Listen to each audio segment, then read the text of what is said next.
The following program is a sports handicapping show. That's right, we will be discussing sports betting and all kinds of other gambling stuff, including game predictions. As you know, not every bet will win, but we do our best. Feel free to use this information at your own risk, and remember, wager wisely, folks.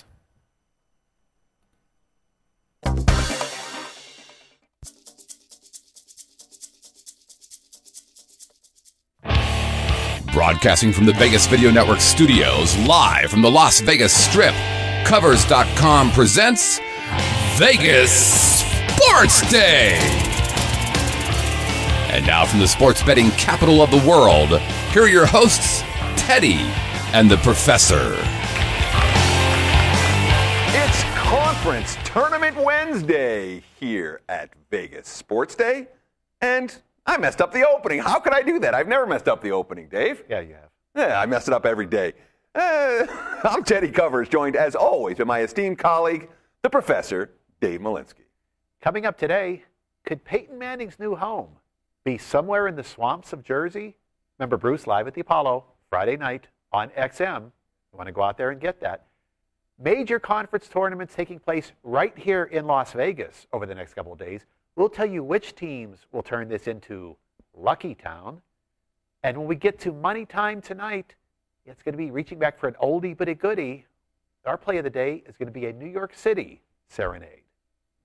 So 3 for 3. Yeah, I don't know. I've honestly, the show already, I can't believe that I can't even say it's Wednesday in Sin City properly. But You just did. That was good. Yeah, after the fact. You know, it's like coming up with the classic comeback, 3 hours after the guy you were supposed to say it to just left the room.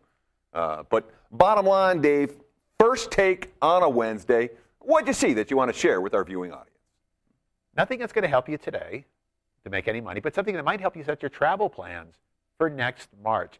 Nice announcement, figures to get released before the end of the week. Not only has Las Vegas already got a couple of terrific college basketball conference tournaments, but next year it looks like the Pac-12 as well could be coming to the MGM Grand Arena. What a dynamic time that could be to be in Las Vegas. It means you could have the WAC, the Mountain West, and the Pac-12 taking place simultaneously. Yeah, it's a hassle Thursday and Friday, but come championship time, the way they stagger them for television, if you're here in Vegas next March, you might be able to go to all 3 conference tournament championships. It's going to be a magical, magical place to be. And that's on top of the West Coast Conference, which already played here last week. Nice to see Vegas stepping up that way. We're certainly looking forward to having that happen. And you know what? Maybe we can go to all 3 of the games if it lays out the right way next year. Let's do it next year. That'd be a lot of fun. And of course, as you mentioned, the West Coast Conference tournament coming into Vegas the week before the WAC and the Mountain West and the Pac-12. So it really is going to be an excellent time to be a college basketball fan here in Sin City. But my first take on a Wednesday has to do with the antithesis of what I talked about on my first take yesterday. Yesterday I talked about all the close games that were played on Monday and how there are a lot of downtrodden teams that, when given an opportunity to revitalize their season, they're going to come up and let it all hang out, leave it all on the line, and that's why we saw so much success with the Dogs in those Monday tournament games. Last night we saw the flip side of that. We saw the teams that were so downtrodden, so beaten down. It's been such a long and ugly season. Teams with no possibility, and many of them with no possibility of postseason play, and we saw game after game, conference after conference, a lot of glass chins last night. When they got punched, nobody punched back. That's how the favorites went 4-0 in the Big East yesterday. That's how the favorites went 4-0 in the Atlantic 10. So while we look for some teams to look at the conference tournaments as a chance to extend their season, there are plenty of other teams out there that are looking at conference tournament week. Hey, we finally get to go home. That's obviously what happened yesterday with all 4 Big East and A10 straight up and point spread losers. All right. Well, something happened in the sports world that's not basketball related over the course of the last 24 hours, and that, of course, is the big Peyton Manning news. Manning is not going to be back in Indy after 14 seasons with the Colts, 13 years in which he played, 1 year in which he sat on the sidelines and watched his team go 2-14 straight up. But It's all hoops all the time. Not in this instance. We have to look at maybe the biggest free agent negotiations in the history of the NFL. We're talking about a 2-time Super Bowl quarterback, a guy with championships, a guy as good as any QB in the world over the course of the last 15 years or so. And the impact Peyton Manning can have is going to, on any given team, is going to have a remarkable and dramatic impact on the future book if you're in the right place at the right time. Dave, you want to throw out some of these teams and some of the numbers? Yeah, let's take a look at it. And first, if you wonder why the timing is happening when it is, if Manning was a Colt tomorrow, they'd owe him $28 million. Not that as Robert Ursa came out and said, no, it's not about the money. Well, yeah, it's about the money. You could release him next week. But yeah, if he was a Colt tomorrow, it's going to be $28 million. From the best sources out there, it looks like there are 5 teams that will actively be in the bidding. We'll give them to you alphabetically and then go through the most likely. Arizona, Kansas City, Miami, the New York Jets, and the Washington Redskins. Maybe even not alphabetically, though. Maybe Arizona goes to the top. If you've been playing in a dome stadium your whole career, boy, that's kind of appealing. If you look at the fact that if you throw the ball anywhere near Larry Fitzgerald, he tends to catch it. That's kind of appealing. If you look at how weak that particular division is, boy, that's got to be kind of appealing. Because, yeah, Miami would be a great place to go play, but you're in New England's division. You'd have to go up against the Jets. Do you want to go and play in New York and be in Eli's shadows and have Tom Brady just up the highway a bit? How about Arizona as the front runner on this? Logically. But there's no logic in it. It's going to come down, because there's an issue. There are multiple issues. One, Peyton Manning needs to go somewhere where he has a chance to win now. And, the teams we listed, Arizona, KC, Miami, the Jets, and the Redskins, are all in that group. You can even throw in long shots of San Fran and Seattle. That would be in that group. And where Manning ends, it's going to be one of those 7 teams, the 5 Dave listed. And, San Fran, Seattle, long shots, but still possibilities. But you can project Manning to end up in one of these 7 locations. So he has to be in a place where he can win now. The other thing, Peyton Manning wants control. Peyton Manning wants to be able to call his own plays. He wants to be able to run his own offense. And in order for him to find the right situation, it's going to have to be with a head coach, with an offensive coordinator that's willing to relinquish some of that control. Manning not going to get into an ego battle with someone who wants to call plays or wants to tell him what to do. And that makes me think that a place like Arizona might not be the optimal fit for Manning, simply because they have a very established system. They have a head coach who's been there for a number of years. They're a run-first team in theory, which is not necessarily an optimal situation for Manning. Frankly, I think he fits well in Washington. Washington makes a heck of a lot of sense from my perspective. But San Fran, as again, an outside possibility, 49ers Super Bowl favorites with Manning, certainly one of the Gold favorites with Manning. I mean, they move up that much in the pecking order, but you can find Arizona in the range of 40 to 50 to 1 right now. You can find KC anywhere from 25 to 50 to 1. Miami in that 40 to 1 range.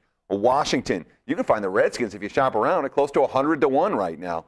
You want to be right. You don't want to make too many of these bets and reduce your chances for profits later on. But at some of these odds, boy, with Manning, any one of these teams become live to win it all next year. Yeah, when you look at the teams we're talking about, most of them had a particular weakness at quarterback. The Jets would be favored to win the AFC with him. San Francisco goes to be the clear favorite. But in terms of looking for a system that will fit, no, wherever he wants to go, that becomes his system. If you're Arizona and you've got a chance to bring him in with the wide receivers you have, yeah, you're willing to redesign that playbook. So at this point, we will be watching very closely just to see if we can pull the trigger quickly. Of course, one of the things you'll find if you go to covers.com today, read one of the headline articles, some of the sports books already adjusting the numbers on those teams so that they don't get caught asleep at the switch. Yeah, but somebody's going to get caught asleep at the switch, and hopefully, Dave, you or I or some of our viewers will be able to take advantage of that sleeping sports book. Hey, we've been getting great questions in all week. Please keep the emails coming. The address, of course, sportsday@covers.com. You can follow us on Twitter @VegasSportsDay, and you can get involved in the community with active threads and discussions going right now, covers.com/posting forum. Coming up next, Las Vegas, the capital of college basketball the next couple of days. 2 big tournaments right down the street. We're going to tell you who's going to win them. You're watching Vegas Sports Day. Are you looking for the latest odds, the fastest scores, the most important trends, and the best matchups and stats? Are you looking for the key late-breaking information that can make you a winner? Well, Covers.com has the answer. The world's largest sports betting community gives you a front row seat in the heart of the action, from the opening lines to the final scores. If you want to stay ahead of the game, Covers covers the numbers. Hey, I'm Al, man. Is that how you get them to do that all the time? Just sit there and be an ass. Is that it? Hey, I'm Al. Hey, I'm Al Mancini at Top of the Food Chain. You are watching the Vegas Video Network. We got big forks, big spoons. I got a big mouth. I got no guest.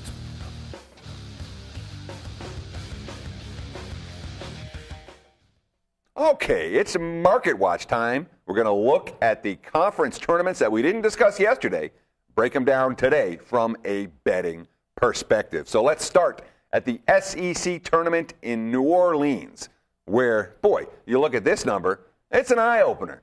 Kentucky, minus 270 to win the tournament. The field, the rest of the SEC, plus 230.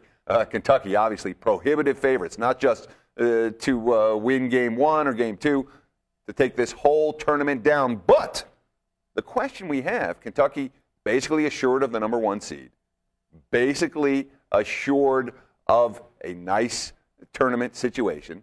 How hard are they going to try here? This quote from John Calipari speaks volumes about what we can expect from Kentucky over the course of this coming weekend. Quote, 3 games in 3 days doesn't prepare you for anything.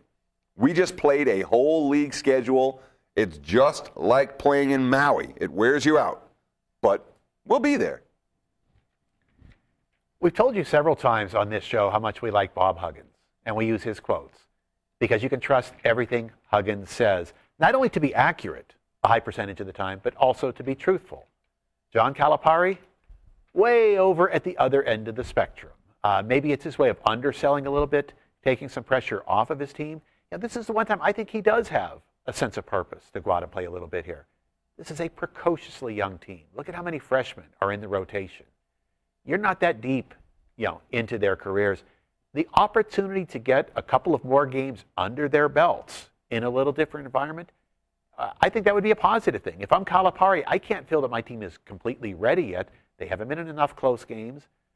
Get him out there on Saturday or Sunday, potentially against the Vanderbilt or against the Florida. Yeah, they've swept them 4-0 already. But get one more opportunity for your team to grow and learn. Question is, if we want to take this 230, is there anybody good enough to get it done? We do know one thing. Vanderbilt and Florida would love a third crack at Kentucky, and they would treat that game like it was for the NCAA championship. So you will get that real good effort out of them. But no, I think Calipari might be just blowing a little bit of smoke here to take pressure off his kids. I think in the back of his mind, he might want to win this. Yeah, and certainly, given the fact that Kentucky went 16-0 in the regular season in the SEC, the first team from a major conference to go undefeated in at least 5 years, we know they're better than anyone that they're going to face. It's just a matter of focus and execution. Dave brought up Florida and Vanderbilt as 2 veteran teams with the theoretical capability of being able to beat Kentucky, but as we saw in the regular season meetings between those 2 teams, the gap between the Wildcats and everyone else in the SEC is fairly significant. Now, there are some lower-seeded teams, the Alabamas and the Mississippi States of the world, that in theory have enough talent to challenge a team like Kentucky, but given those teams' relative struggles on the highway, their relative struggles down the stretch, their lack of depth, all those factors make those teams something of a long shot to get through and win this SEC tournament. And of course, Ole Miss has made the trip to New Orleans, I should say, without Jelon Kendrick, who may be nearing his last straw with the program. So the Rebels, who had a nice little end game in the SEC regular season, well, they're going to be missing a key cog come tournament time. Yeah, not Kendrick's first suspension. As such, probably his last. Let's go down the street. The Mountain West Conference Tournament being played at the Thomas and Mack Center. Boy, terrific field here this year. It was an excellent year for the conference. Top 3 teams figure to go to the big dance. Maybe number 4, Colorado State with one more win. Look at the latest odds right now. UNLV, as expected, because of the advantage of being here, only plus $1.25. You can get a little more with San Diego State, plus $1.75. New Mexico, plus 200. Colorado State, you can take 10 to 1. And the field, because no one's likely to break through, instead of individual options, we're saying most of the stores put the field out there at 8 to 1.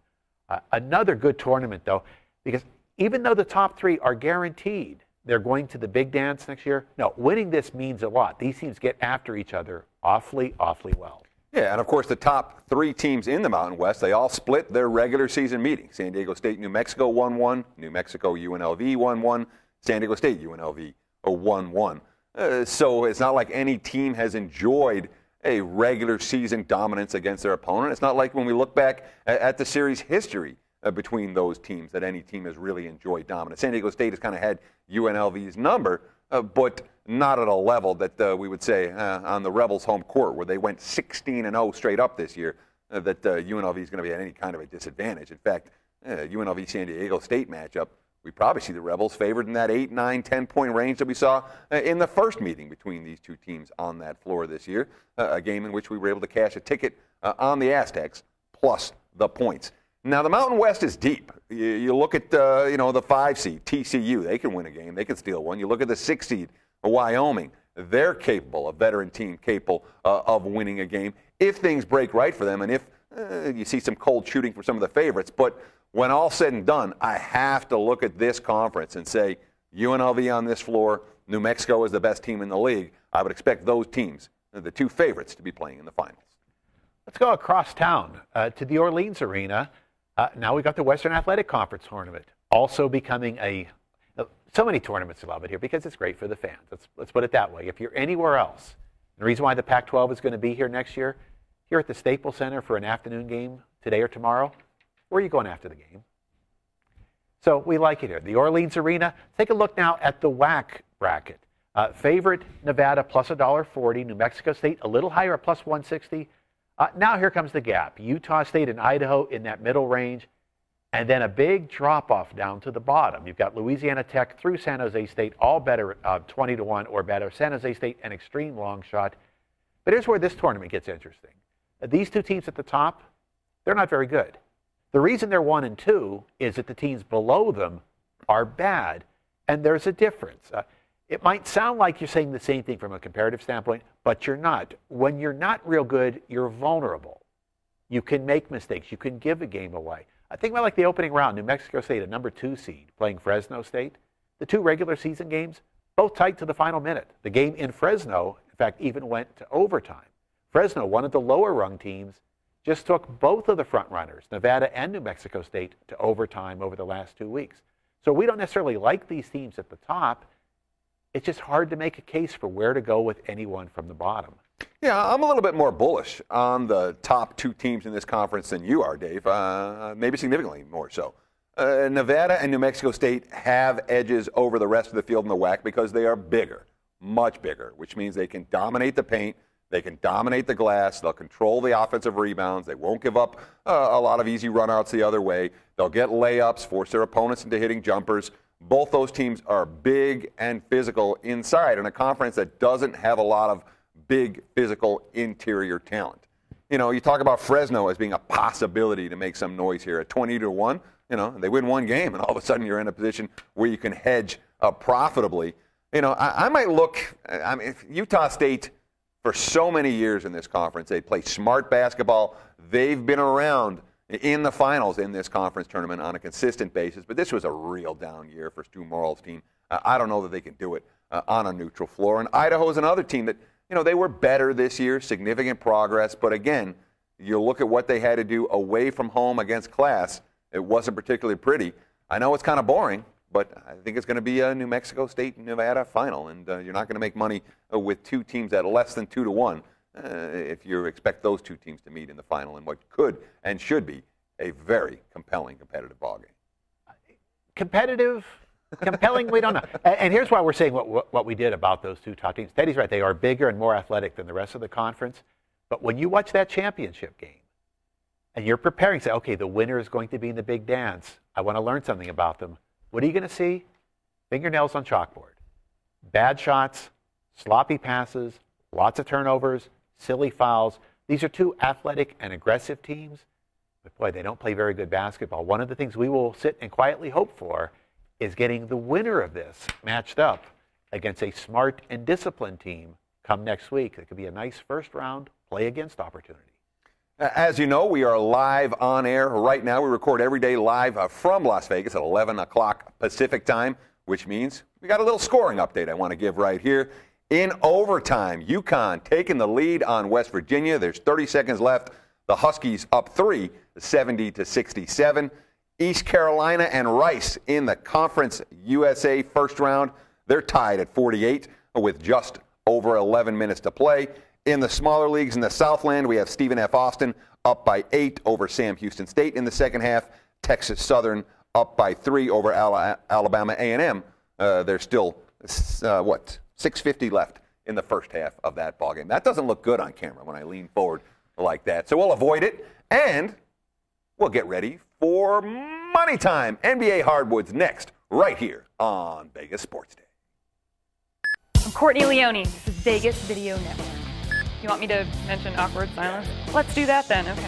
Never been on set here before. I'm always out live on location for Awkward Silence 2.1. I'm Courtney Leone, and you're watching the Vegas Video Network. Good? Better?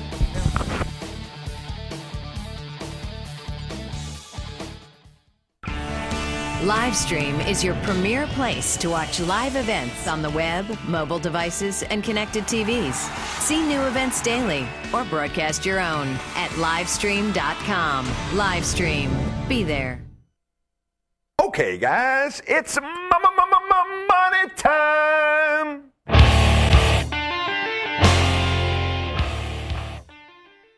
This edition of Money Time is brought to you by Covers.com. Remember, for all the key information you need in every sport, Covers covers the numbers. Let's start tonight in Philadelphia, where the 76ers have been bet up to a 6-point home favorite against the Boston Celtics. And this is a Celtics team. It's 5-0 since the All-Star break, but hey, they beat me last night. I wasn't real happy about it, losing by a hook in overtime after Boston rallied from 10 down with about 5 minutes left in the fourth quarter to win that ballgame. But no question, the Celtics were taxed in that OT victory. Rajon Rondo plays almost 45 minutes of floor time. Paul Pierce, 41. Ray Allen, 41. Kevin Garnett, more than 37. So it's a Celtics team that has the potential to be a little bit gassed here. And that 5-0 straight-up run since the All-Star break, well, 2 of those games came in overtime. They barely beat Cleveland. They barely beat Milwaukee. But that being said, this is a veteran team. They know how to handle these back-to-back settings on the road off an overtime win, Dave, don't they? What we're seeing this year is that classic little pointed delineation between being veteran and being old. And when we watch the Celtics play right now, they look old. Yeah, this 5-0 run since the All-Star break, boy, just ugly, methodical grinders out there. This is not a team necessarily coming together. So you'd like to think they've been around a long time. That second of a back-to-back on the road, they could handle it. No, let's take a look at how the old gray dudes have done so far in this setting this year. This is going to be the 6th time they've been in this setting. The first 5, about 0-5 straight up and against the spread, minus 56 points. I guess it means the odds makers have oversold them by 11 points per game in this setting. Now this may be the toughest setting of all. You're coming off the overtime last night, the overtime against the Knicks on Sunday, so 3 and 4 off of back-to-back overtimes, maybe the toughest. Question is, and it's one we've asked on this show a lot the past 2 weeks, can we trust the 76ers? Yeah, and it's a real question, although that 6 up on the screen right now, that's a little bit outdated. Since we've gone on air, this game's been hit again. Philly now 6.5, even 7-point favorites in many locations. And this is a Sixer team. I mean, they're 2-8 straight up, 2-8 against the spread in their last 10 ball games. The wins during that span, well, they beat Detroit and they beat Golden State without Steph Curry. They're 0-8 straight up, 0-8 against the spread in their last 8 versus winning teams. So while there's a compelling case we can make against the Celtics tonight, I think it's an equally compelling case we can make against the 76ers. Let's head to San Antonio, where the Spurs are a 7-point favorite over New York. We talked on the show a couple of times about how we think Greg Popovich might be having the best season of his career. For all that the Spurs have had to go through, tonight he's got his full roster. No one listed on the injured list. That's the first time since January 2nd that that's been the case. But look at how good they are at maneuvering things. TJ Ford had been injured. They wanted to get him some practice time. But on Monday, with 2 back-to-back days in a row off, Popovich wanted to give his entire team Monday off. So what does he do? They sent Ford down to the D-League for a day. Why do you do that? Because their D-League team, the Austin Toros, happened to be in San Antonio that day. So by sending Ford to the D-League, Popovich was actually able to coach the D-League team in a practice right on their own court anyway that day. This is a guy that doesn't miss many beats. And now that all hands are on deck, and again, look at how good they are in the standings, playing through what they played through, we may start to see something special out of the Spurs. Knicks, a little different story. They've got all hands on deck now also. It's just not working out so well. Yeah, we haven't had a Shakespeare reference on the show in weeks. I don't know if Dave's been asleep at the wheel, but we got a Charles Dickens reference today instead. It was the best of times for the Knicks a few weeks ago. That's morphing rather rapidly into the worst of times for New York right about now. Couldn't be Shakespeare. It's Springsteen week. Yeah, sorry. But it's been a couple of weeks since you've had a Shakespeare. You know? We'll do that next week. Well, we got Dickens. You know, Dickens will... Dickens isn't bad, but it's Springsteen week. Shakespeare's better to read. Dickens is rough to read, man. I'm not a Dickens fan. What can I say? But you just got one. Well, I just got the best of times, worst of times. That's the only quote I can give you from Dickens, you know? Anyhow, the Knicks. Where does their team psyche go now that they blew a late lead, a complete meltdown at Boston, and a similar story in Dallas last night? Their last 2 ball games, Knicks in position to win, found a way to lose, both straight up and against the spread. And, you know, this Carmelo situation, it's getting worse, not better. It's certainly not meshing well right now. He went 2 for 12 last night, 6 points, 1 assist. That's over 30-plus minutes of playing time. He got on the team bus, didn't want to talk to reporters after the game, and then he came back and gave us this juicy quote. Look at this one from Melo. Quote, I think anytime you go from the early part of the season, just having the ball and me just having the ball and being the distributor, and now just running the wings and waiting for the ball to come to me, that's quite an adjustment for myself. Yes, it is, Melo. It's quite an adjustment. Superstar players are supposed to be capable of adjusting, especially when they weren't a point guard to begin with. But, you know, Anthony's offense, and basically his entire floor presence last night, helped ruin a night on which the Knicks won the boards, you know, 51-46, won the battle of the boards. Ty Chandler came to play against his former team. They held Dallas under 39% shooting for the ball game and still found a way to lose and lose by margin. So it's 3 road games against winning teams since Anthony returned to the lineup for New York. 0-3 straight up, 0-3 against the spread for the Knicks. And this may not be a team that has a maturity to handle this type of adversity on the road at this stage of the season. And we also wonder, is Mike D'Antoni the type of coach who can dig the Knicks out of this hole right now that they've fallen into since the All-Star break when things started to go south? Coming up next, we're going to head to Madison Square Garden. Money Time continues with the NCAA hardwoods. Traditional media believes that after about 3 minutes, you'll tune out. Most Vegas media companies think if it doesn't jiggle, you won't tune in. At the Vegas Video Network, we think both are wrong. The Vegas Video Network is the first and only live online broadcast network that specializes in insider news and expert views about Vegas. We combine great storytelling with the ability to watch when and where you want on your computer, mobile device, or television. Discover the real Las Vegas. Visit VegasVideoNetwork.com.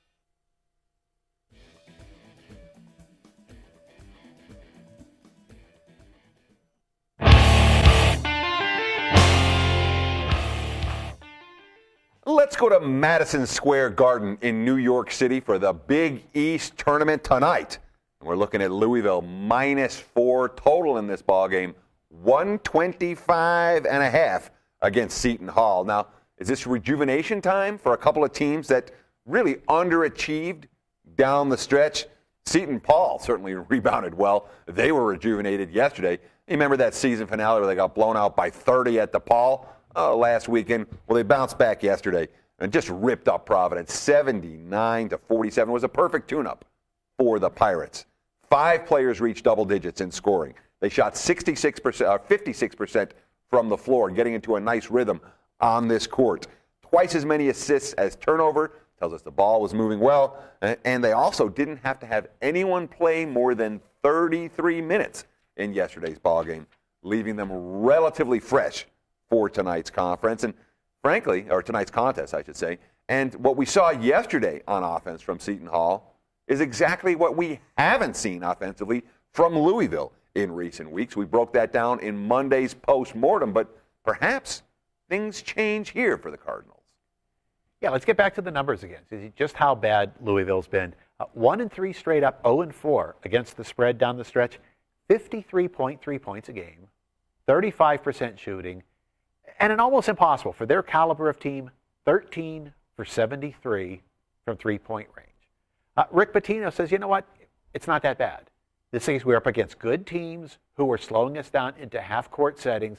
So now the big focus in practice for Louisville the last couple of days, let's speed the tempo. Let's become a little bit more aggressive. Peyton Siva is the heart and soul of the Cardinals on the court. Look what he has to say about these last couple of Louisville practices and how we might see a little different game flow tonight. Coming from the point guard, getting these guys out and getting them open shots and getting layups, that's what's really going to help us out. Just running again and getting back to the style we're used to and what Coach P wants us to be at. And that really is the key for Louisville. It's a much different three-point shot when you're in the open court, stepping into the shot, as opposed to half-court settings where you're back on your heels a little bit. Look for Louisville to ratchet up the intensity level and the pace this evening.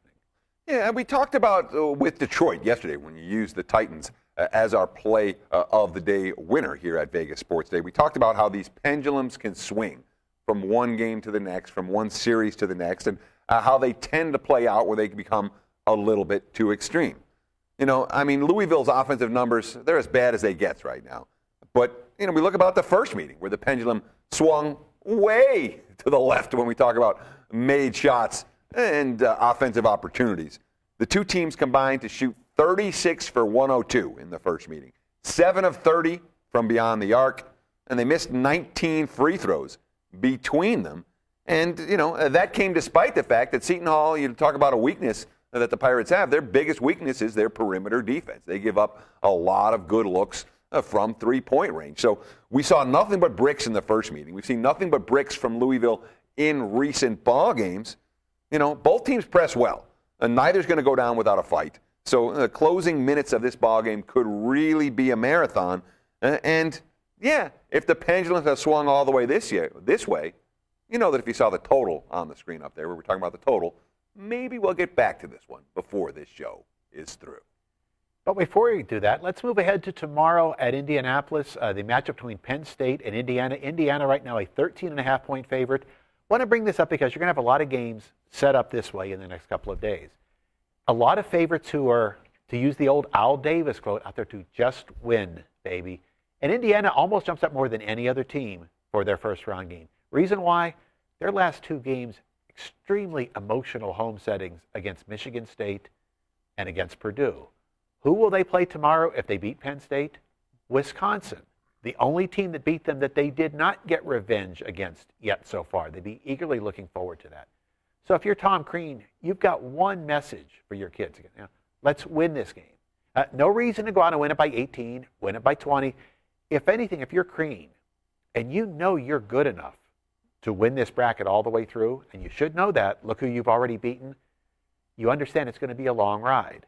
So if a game against someone like Penn State gives you a chance to get your players off the court a little bit earlier, or you might even slow the pace yourself. One of the things we love about these games is when you have the favorites with about 8 minutes left. After that media timeout at that mark, they start taking the air out of the ball themselves.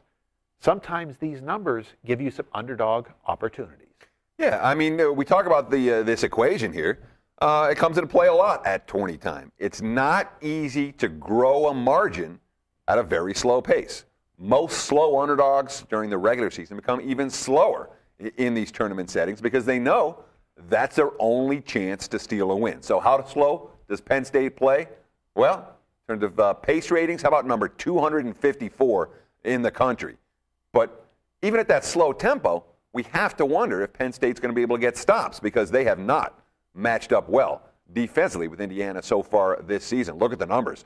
Very clear. Indiana shooting versus Penn State, 2 regular season meetings, 48 of 92 overall, 23 of 40 from beyond the arc, so better than 50% from inside and better from 50% from outside the arc. That's pretty strong. But there is something that's definitely worth noting inside those numbers. Even with a 16 of 24 performance from three-point range, Indiana could only win by 6 at State College, a game that was sitting on 2 with 22 seconds left before the Hoosiers hit some free throws down the stretch. The rematch at home, Indiana trailed in the second half at home against Penn State before putting together a remarkable run to close out that game in style. But we've seen the Nittany Lions hanging around here, Dave. But I don't know if that's where we're going to go for play of the day material today. Now let's go back to Madison Square Garden. We talk about Louisville and Seton Hall having some struggles down the stretch. A lot of it's because in the Big East, you've got teams that'll play at a stodgy tempo, try to slow it down. Both of these teams like to run. When they play each other, they get to run. Let's look to go over that 125.5 as our play of the day. A looser tempo than is being projected here, but here's what we really think the key is. We believe the game is going to be close. If this is a close game with 2 minutes left, you might be able to order a pizza and get it delivered before the final comes in. These coaches will absolutely scramble this game up late. Louisville and Seton Hall over 125.5. That's the Vegas Sports Day play of the day for Wednesday, and that's going to wrap it up for today's edition. Thank you so much for taking time out of your busy day to spend with us. For Malinsky, I'm Savransky. Enjoy the games and good luck. We'll see you again tomorrow.